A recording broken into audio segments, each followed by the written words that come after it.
So we'll check that. Hello and welcome to this week's live. It's our first live of 2021, actually. It's the LAFC Central Show live. Today we'll be joined by Defenders of the Bank. They'll be getting on just a second. Hello everyone. Again, this is our preseason preview with the Defenders of the Bank. They'll be joining us just a second. We do have to get them on. It's going to be a fun one. We're going to be talking LAFC preseason. We got our preseason schedule just came out a couple days ago, actually 3 days ago, I believe. Playing the Revolution, and there's 2 games against the Revolution. There's going to be an intra-squad match, and then we're also going to be talking about the preseason roster, training, and our predictions with the season starting. That'll be April 17th. Let's see if we can get a Scarf in here. Let's see. There he is. What's up, man? Oh, man. That was great. Goodness. All right. Beautiful. We're all ready. All right. So How we're are going you, my friend? Yeah, we're going to be joined by Philly in just a second. See if we can get him in. But for those of you who haven't got the chance to meet Scarf yet, come to an LAFC tailgate. It's amazing. In the post-COVID, you have to. But introduce Defenders of the Bank to everyone and your page. Yeah, absolutely. So I am one half of we call ourselves the most LAFC podcast on earth, Defenders of the Bank. Make sure you guys check us out at Defenders of the Bank on Instagram and Twitter, and then Instagram and Facebook, and Defend the Bank on Twitter. We just got our YouTube page up and running finally, so youtube.com/Defenders of the Bank. And Blake he's a little too young to really enjoy everything that goes on out at Christmas Tree Lane, so make sure you guys come out. Usually you can find us. We give all bottles of water that Blake could ever want, and all of our tailgates. Bottles of water. That's right. But we try to take care of your mom when she comes around, and Dad. We take care of them for you. But yeah, let's go Cubs, Eli. I like it. But we're having a good time. We're just about approaching episode 140 of Defenders of the Bank, which is kind of crazy. Between us and Hart, we've got almost 300 episodes, or over 300 episodes combined. We're having a good time. You, sir, I want you to know how jealous I am of something that is over I believe your left shoulder back there on the wall. Or is that your other left, I think? Yeah, that first scarf over there on that side. How did you get a Man of the Match scarf from 2019? Are you allowed to say whose it is? I don't. First, Philly, can you not join? We tested this out earlier. Might have to do a if it won't let him. But that, I don't actually remember who gave it to me. It was the last game they were handing them out to everyone. And he gave me one, which was very lucky. But Philly, can you not join? We tested this out earlier. It's a new feature, so we're trying to get this right. We did a test earlier today. We did. For the record, I don't know who they were that were handing them out, but they missed the scarf. So whoever they are, if you're watching this, that's why I sit down where the players exit. You got to be there. Well, that's true. I'm up in. I mean, look, life is nice up in Founders. I enjoy it, but I am definitely jealous of the access that you guys get over there. That's fine. Philly, can you not? I didn't see your request. See, we did try this out earlier. It's a new feature where you can go with 3 people. We did. Just bound to happen. So we're going to try. Let's see. Says only one guest. As the Instagram expert here, I'm not sure what's happening, which is bad. Yeah, because you're the guy. You are the one who we rely on for all these things. It's true. I'm going to check because this should let you in. We did test this earlier on a separate account. That might be why maybe the account didn't update. While we're here waiting, we can fill time and try to figure out. Right? What kit do you have on right now? What is that kit? This is the 2018 training jersey, actually. Nice. I got it from a friend who works for the team for my birthday, actually. Nice. And it's great because it has Bob Bradley on the back, which is BB. Oh, that's cool. Works perfectly. Yeah. Like in the tag. But yeah, it's really it's nice. And it finally fits me because it's a large. Now large is fit me.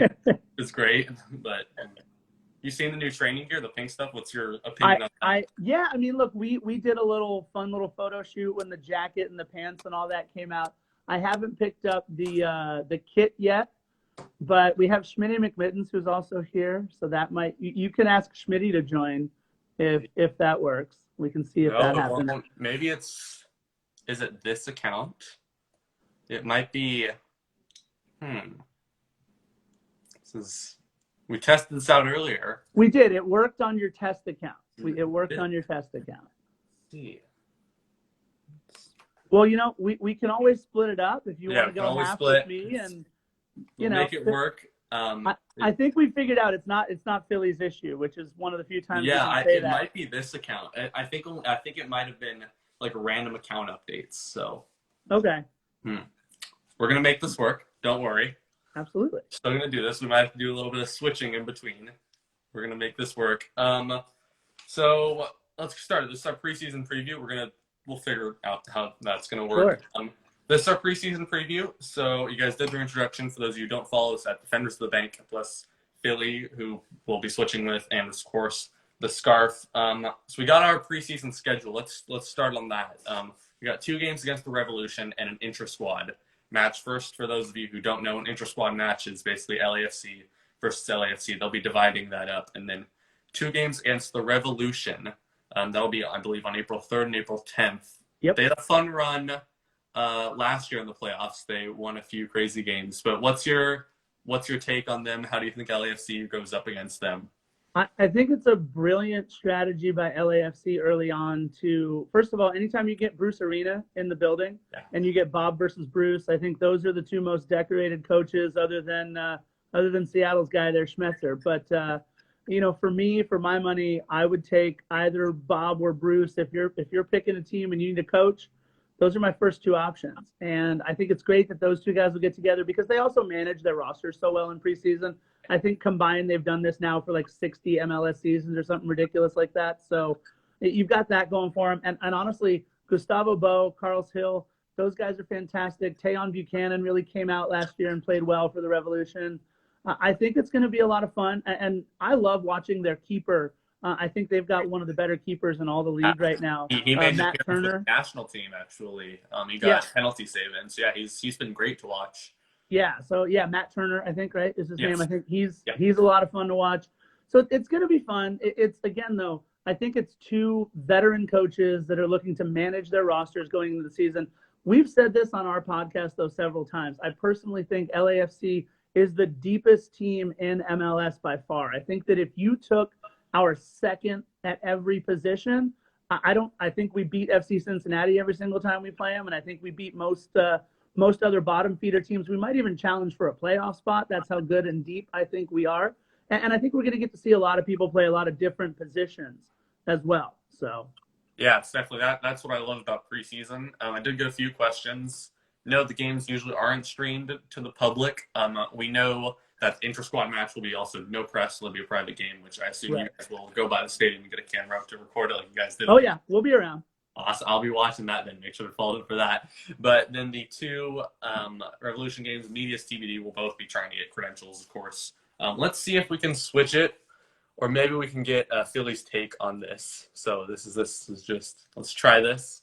Is this another account that it might work on? I like it. It's not, but let's see if I remove you and then bring him on. We can get his take. All right. Sounds good. All right. See you in a bit. Let's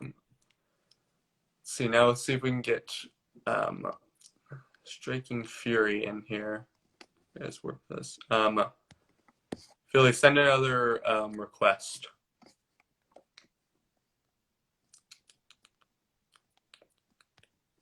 Don't see you in here. Let's see if it pops up this time. I feel like you can send another request, or maybe from another account.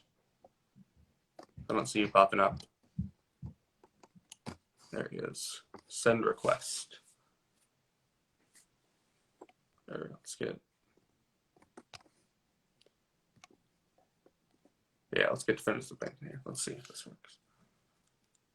That should be added. You guys should be able to join. Dog in the background. Hey, all right. There we go. We're making this work. Don't worry. Yeah, you're gonna have to excuse the darkness. I'm in a car right now. We just left Toyota Arena. All right. You guys have been doing some Fury stuff. So we've learned about Defenders of the Bank. Why don't you guys tell us a bit about the Fury, and then we'll get to the preseason. Yeah, absolutely. So me and my wife, Panda, she does the Angel City Chicks podcast. Her and I are the official podcasters for the Ontario Fury. The Ontario Fury are a professional indoor soccer team based out of, Ontario, California, not Canada, because that's the wrong country. So, yes, we do the podcast for them, and I am now the play-by-play voice of the Ontario Fury. So for those of you who are LAFC folk, that makes me the Max Bredos equivalent. Panda is the Gigi equivalent, and then we have Jonathan Reimer of Shoulder to Shoulder as basically the Rogo. So that's what's going on. And I just left Toyota Arena. We were doing a quick run through because we call our first game at Toyota Arena on Wednesday when the Ontario Fury play the Florida Tropics. So that match is going to be on at 6 p.m. Yeah, launching my sports broadcasting career. Finally, brother. Finally. How do we watch those games? So it's interesting. This is a league that relies heavily on gate receipts. And obviously, we're not allowing people in stadiums, at least not in California. So it's going to be on Facebook Live, but it's pay-per-view. So there's two ways you can go about doing it. There's a season pass for $74.99. It allows you to watch all the games that are on demand, playoffs, championship, etc. Or if you just want to do it a la carte, $7.99. But I think they're going to be having one of these games on for free. So between Wednesday and Sunday, I am calling 5 straight matches. So at some point, I think one of those games will be free if you don't want to spend the money. But that's the story. Yeah, man. They're throwing me into the lion's den. 5 straight games. I can't wait. I'll definitely be tuning in for that. So we just talked with the Scarf about the preseason schedule. So we're gonna have an inter-squad match, which again is LAFC versus LAFC. They'll split the squad up, whether we're pennies or different colors. It's lovely to see how they end up doing that. But then we'll be playing the Revolution in 2 games. What's your take on the Revolution? Scarf talked about the Bruce, Arena versus Bob, which I absolutely love that. What's your take? Well, yeah, absolutely. I mean, at some point, Bob sat right next to Bruce as his assistant. So it's always you're basically seeing student versus sensei as far as this is concerned. And Bruce actually had seats up in Founders Club. So clearly he does have some time and possibly some type of presence in LA. It's probably a good thing for him. The weather's a lot nicer in California than it is in New England and in Boston. But it's an intriguing matchup in a lot of ways because, for whatever pieces that Bruce has on the field with him, he's going to make them work. He's a heck of a coach, probably one of the best coaches that we've ever seen in the United States. So again, teacher versus student, sensei versus pupil. You'll have that type of action. And I'm a little biased because Tommy McNamara, a player that I really like, is also on the New England Revolution. We won't get to see him, but hey, that's the main reason why I like the Rev. Yeah, they had a fun playoff run last year. They surprisingly won a few games. Fortunately, I believe they were knocked out in the semis by the Columbus Crew, but they're a fun team to watch. They've always been, I don't know, especially late. They've been interesting. They were in the MLS Cup final 2014 versus the Galaxy. Then they kind of dropped off. So the Galaxy, and then they are kind of come back up. They made the playoffs last year. Barely.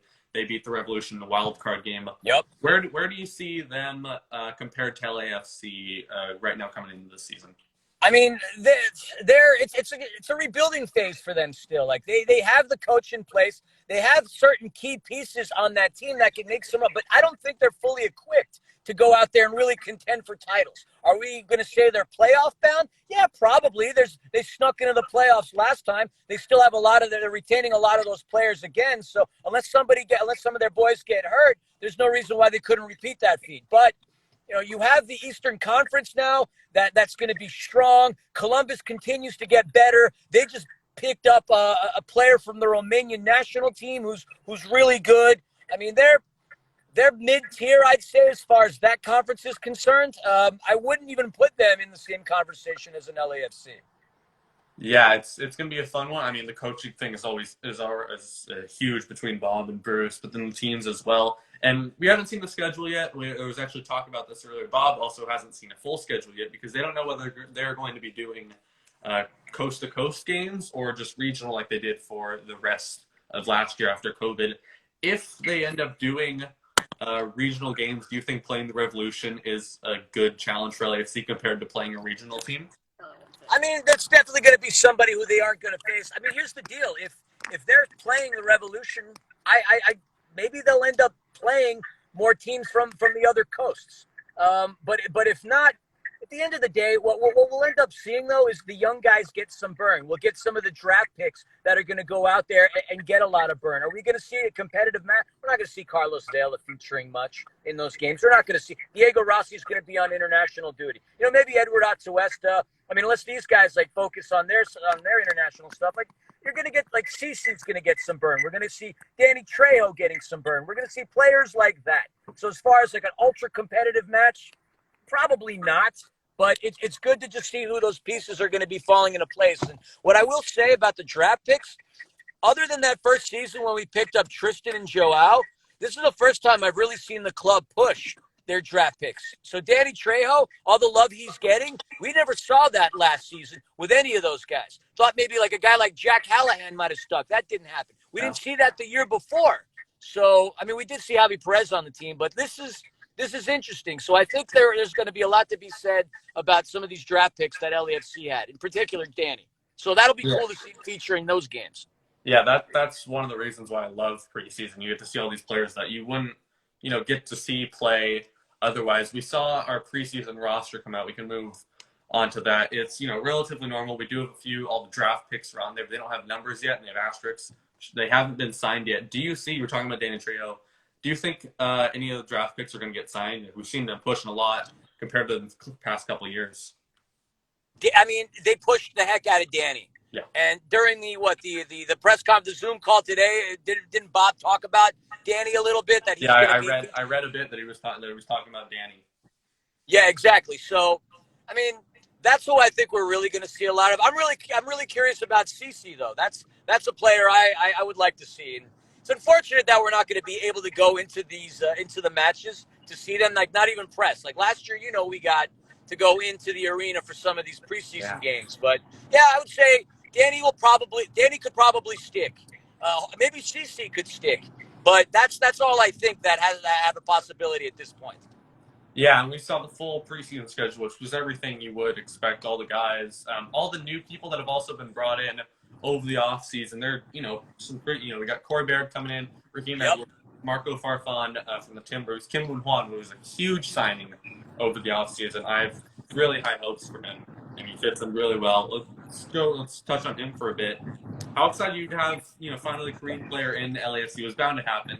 Kim Woon Hwan was the choice. What are your thoughts on him? The guy is young. The guy is, he helped his team get promoted into the K-League from the second K-League. The guy plays on the international team, and he's young. He's clearly strong. You saw the picture of him flexing his biceps. Yeah. That guy's got some guns, man. He's not going to take any crap from anybody down in the box. So absolutely, I'm excited to see him play. And at the same time, signing him opens us up to another pocket of the world. And it's great that we have a young Korean player rather than somebody at the tail end of his career. So that's extremely exciting. I can't wait to see him play. I don't know whether or not he would start right off the bat, but if you look at all the different positions that we have, we're getting pretty deep.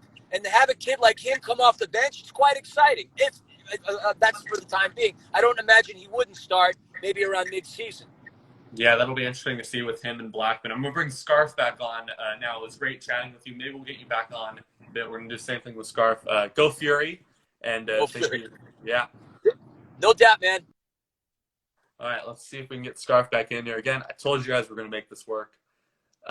Go back and forth. Send request. Bring Scarf in here now. Again, this is our preseason preview. We've got Scarf back in here. We're going to do it together, but it's not working. We're going to figure that out at another time. But Scarf is back. So you saw we touched on the preseason set. We touched on, of course, the Bruce and Bob fixture. Then let's go back to the schedule, which I was talking about with Philly. We've got, not schedule, the roster. We talked about schedule before. Got Kim Woon Hwan coming in, Corey Baird, Marco Farfan, Raheem Edwards, and then, of course, the draft picks. Which of these are you most excited to see? All right. Well, let me go back to something you were talking about with the draft picks earlier. Ready for this? Everybody stays. Everybody stays. Hot take right here. I got 3 words for you. Las Vegas Lights. Let's go. We are keeping all of them. They're going to go down and play with Steve Cherundolo. It's going to be amazing. All of our young guys. Don't forget, before we sign our draft picks, because those guys haven't been signed yet, right? They have no numbers. We'll see what's going on. We already have 7 guys aged 20 or younger on the roster right now. That's before our draft picks or anything else. So we have a lot of young guys out there. We are going to populate the Las Vegas Lights. Remember, the Las Vegas Lights made 1 transaction in the offseason, just 1. So Steve Cherundolo needs some bodies down there. It's going to be a lot of LAFC guys going over to Las Vegas. It's going to be a beautiful relationship. We're going to go sit kiddie poolside to be able to watch the Las Vegas Lights. They've got llamas out there. They've got all kinds of fun stuff going on. And I love how smart LAFC is. They said, no. We're going to run the training side of everything, but we're going to let the Las Vegas Lights handle the business side of things. Do you know what that means? That means promotions. That means we're going to be in kiddie pools. That means there's going to be $2 shots and drinks down in Las Vegas. It's going to be a lot of fun down there. Everybody will stick from here on out. I do wish he brought up Jack Callahan. That was our favorite draft pick, I think, from last year. But absolutely, all 3 of our guys are going to stick this year. Whether Danny Trejo, Cece Uche, whether they're able to make the big club roster starting out, that remains to be seen. We know how difficult it's going to be for Danny Trejo to make an impact at the position that he plays. Because of, and this is our smooth segues here with Defenders of the Bank, you asked who I'm most excited about. It's Corey Baird. It's Corey Baird because I think Corey Baird is going to be the guy that we all kind of wanted Brian Rodriguez to be. Corey Baird's going to be a guy who not only will make the pass, not only will do all the little things on the runs and everything else, but Corey Baird can also put it away. And that's something Brian Rodriguez do nearly enough. As much as I went down on that Titanic, Brian was my guy, man. I was that violin guy playing as the Titanic sunk. For that. And it sunk, unfortunately. And by the way, don't forget, we'll have part 2 to Brian's song in another episode coming up soon. But it's, Corey Baird is the guy I'm most excited about. The reason why I think LAFC is the deepest team, you've got guys like Marco Farfan, you've got guys like Moon, who it's going to be really interesting to see if they even crack the starting lineup, yet they're national team players for their particular national teams. What does that mean for Tristan Blackman? What does that mean for Diego Palacios? What does that mean for our midfield right now? We've got an embarrassment of riches in the midfield. But, between Cifuentes and Latif Blessing and Mark Anthony Kaye, and oh, by the way, according to MLSsoccer.com, the best defensive mid in the league, Edward Atuesta. And that doesn't even talk about Bryce Duke. I mean, we're so deep right now. We're just loaded. We just need some guys to put it in the back of the net for us a little bit more consistently, other than the back-to-back reigning Golden Boot winners. So I think that's Corey Baird, and I think we're going to see a lot of that. Obviously, we know that Musovski can score in bunches. He does his job right at the net. It's going to be a lot of fun. Yeah, let's go back to the Lights because this team has so much depth right now. Especially, I did a poster today. Blackman to say about he loves the competition with Kim Moon-Hwan, but that's I believe 3 players with Kim Palacios and Moon-Hwan, and we I'm bound to see. I wrote a story on the Lights. I'm releasing it later this week, but this team is just amazing. I was speaking to a Lights fan on Twitter and DMing him, and the Lights are crazy. It's like this yin and yang with LAFC. LAFC is like super professional, super black and gold, and the Lights, they have llamas as mascots. They have a Johnny Cash, Elvis mascot. They have kiddie pools. They have airplane drop that got checked out by the FAA once.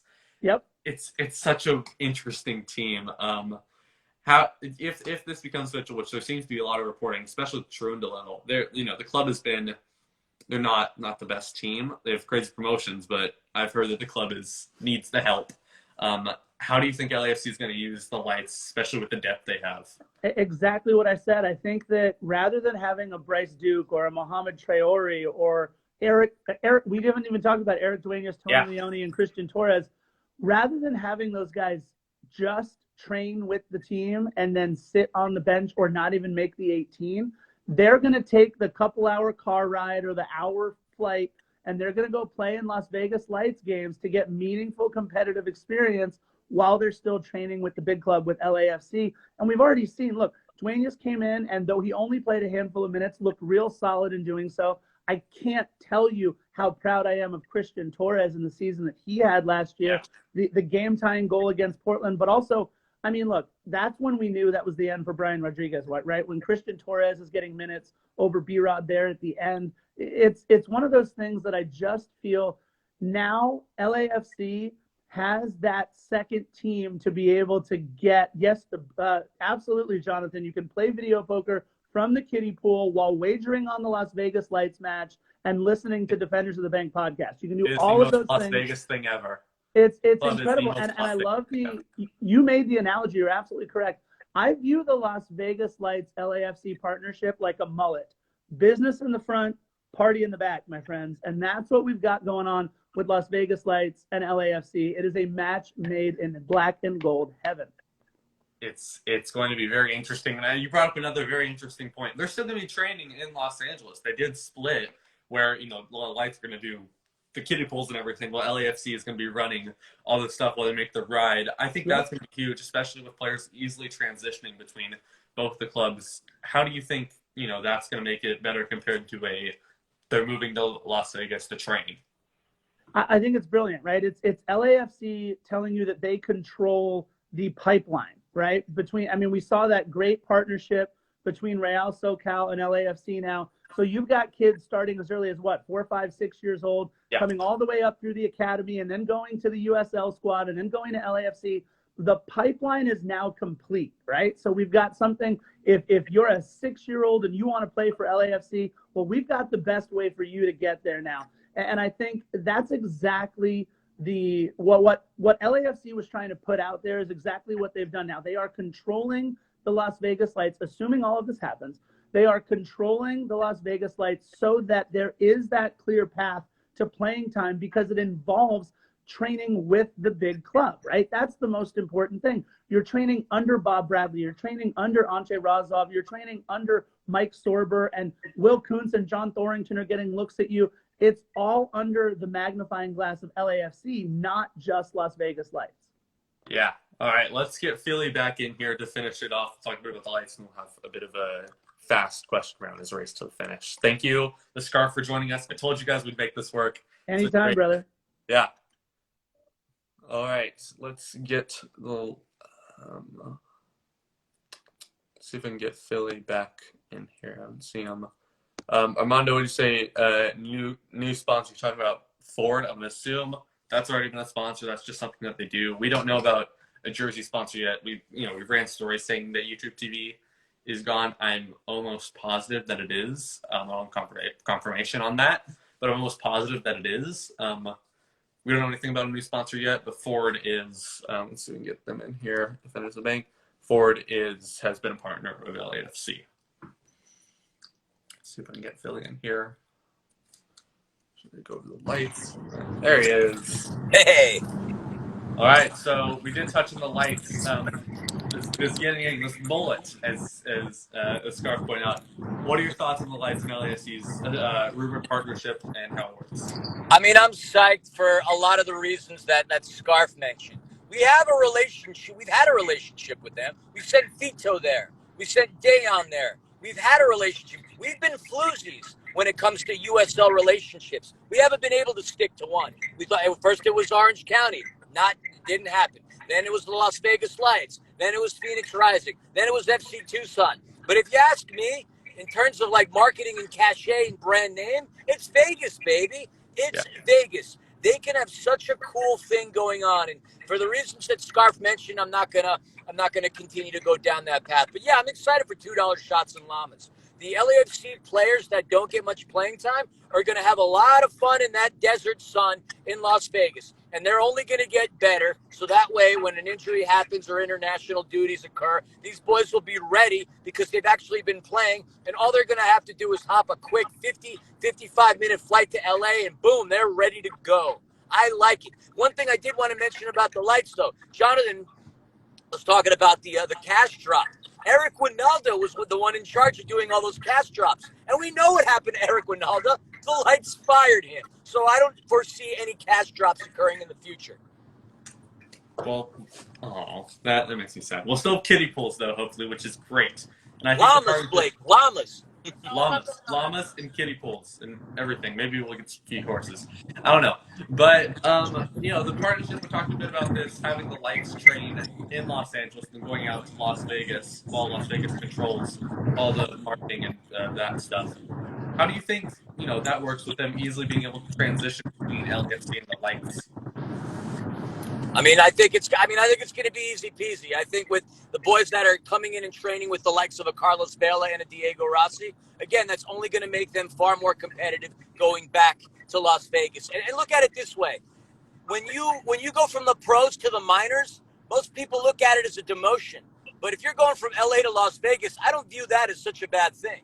Going from Vegas to LA, that's not such a bad thing either. And they have just the right man to do it. A person who has been in the trenches of the Bundesliga, a guy who's had international experience with the U.S. men's national team. I don't care if Hannover 96 isn't your Bayern Munichs and Borussia Dortmunds of the world. The fact that you had a guy like Steve in there for 16 years to captain a Bundesliga team, this guy's coming back with a world of experience and a depth of knowledge that we haven't really seen. So he's only going to get these young players better. They're only going to get better playing under the tutelage of Bob, and they're going to be an exciting team to watch in USL. Yeah, it's going to be very interesting. So it's 8. That almost finishes up. Let's do a couple rapid-fire questions. So you guys saw the New Jersey Leaks. What's your first thoughts on it? So instantly obvious, Manchester United was the first thought that came into mind. It's like, oh, I've seen this before. I do like the Los Angeles on both the sleeves, but I don't want to comment on something that's not complete. You know what I mean? It's not complete. We're still waiting on that kit sponsor. Once we see that kit sponsor, I feel then we're all safe and in the clear to make a comment. But for now, I just see Manchester United.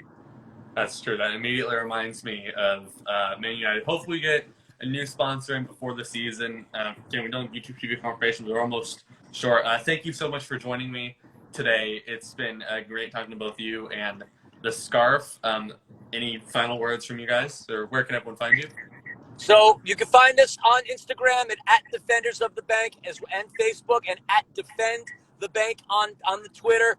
Scarf and I also have a YouTube site, youtube.com/whatever, Defenders of the Bank. We're going to create more content. There's going to be more fun videos. We may start doing the podcast on a video, and you're definitely going to see Defenders of the Bank in real life more often than before. We're going to be highlighting local businesses owned by members of all the supporters groups. We're going to be out there eating and drinking our way through things, provided that we're allowed to. And yeah, we're excited about the season. We're excited about the possibility of going to games, and we're excited to be part of the show, Blake. You're the man. We get a lot of our news from you lately, and we appreciate all the hard work and efforts you put into this little world that we live in. You're the man. Thank you. Thank you for joining us. Go Ontario Fury. Go Fury. Rise the Fury, baby. I'll be tuning in. Right, that is today's show. We got a few. Let's go a little bit rapid fire recap for you guys. LAFC preseason schedule was released. LAFC playing 3 matches, 2 versus New England. That'll be April 3rd, April 10th, plus an inter-squad match on March 19th. We talked Las Vegas Lights. That was fun. It's a yin and yang. It's a mullet, as we touched on. That's going to be fun. So we got Bruce Arena versus Bob Bradley in the preseason. And then we got Las Vegas Lights. It's been a rumor. Hopefully it happens, because that would be crazy. I would love that to happen. We have Jersey Leaks. The jersey, I believe it's going to be available at the end of this month. I haven't gotten the chance to get the new pin. I'm just reviewing some of these comments. I haven't gotten a chance to get a new pin hoodie yet. It looks dope. I really do want to grab it when I get the chance. Hope LA Central's new kit sponsor. Don't tell anyone, but yes, I'm the new kit sponsor. These jerseys this year were very great. Thank you guys so much for tuning in this week on the LAFC Central Show live. We'll have the full episode coming out later this week or next week, depending on how fast we can edit that and how much news comes out. Hopefully we can get back to the stadium. Hopefully we can get credentials for the preseason. We'll update you guys as that happens. Thank you so much for tuning in. This has been LAFC Central Show Live's preseason preview with the Defenders of the Bank. Thanks for watching.